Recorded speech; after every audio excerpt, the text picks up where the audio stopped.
Hello everybody, Chris Grant here again. In my quest to become a better sight reader, I've tried to come up with ways to make sight reading less boring. When many of us start out, we start at the very beginning of a piece and we play the very beginning and we play that over and over again, and then we start to fizzle out in the middle of the piece, and then by the time we get to the end, we haven't played the end very much. So in this episode, I'd like to cover actually starting from the end of the piece, and just think of it not only as a tool to get to know your piece from beginning to end, but think of it as an exercise as well. So I picked 5 different pieces to demonstrate this idea. And there's a couple of things you'll have to do in order to do this. You'll have to scan backwards into the piece to see if there's any time signature changes or any key changes or clef changes. Now, I'm only talking about doing the last few measures. You can go do as many measures as you want. But if the last bar is, or 2 bars, doesn't have much going on, go back more. Go 3, 4, 5, 6 bars. Go back 8 bars. And just do the last 8 bars of the piece. Now, I'm sight reading. I don't have any of these pieces memorized. I've gone over them a few times just to get it, somewhat ready for the video, so there's not mistakes and stuff, but I'm just basically sight reading. I don't have any of these pieces memorized. I wish I did, but this is part of the realm of sight reading, and I think it's a good idea because each piece is a different challenge.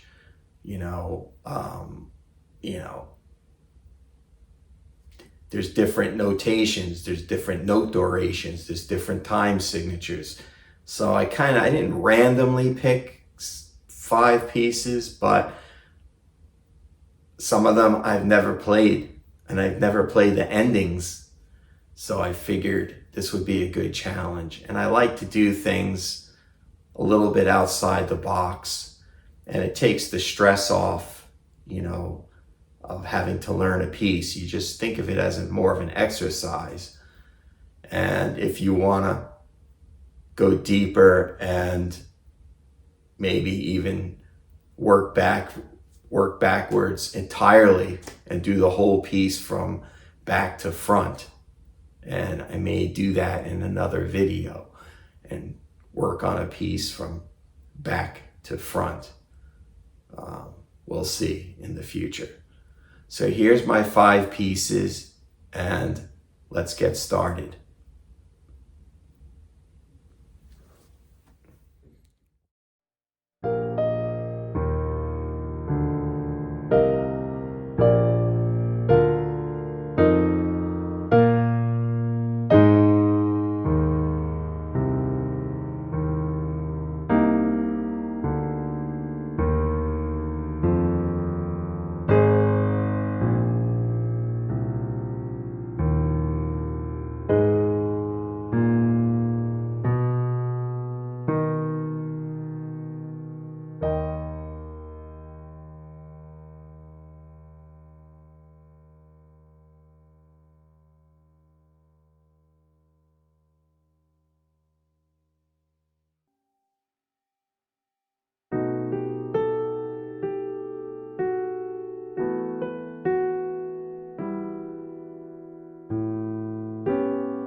I forgot to mention, try to play the dynamics that are written in the book or in the sheet music.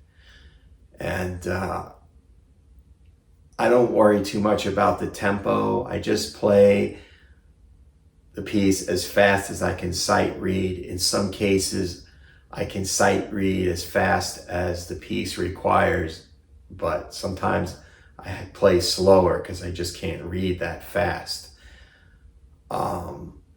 And a lot of times at the end of a piece, you can kind of play, freely and slow down and take some certain liberties. And it's kind of fun to do that. It makes the piece more alive, in my opinion. So that was my tip for this week, and we'll see you next time.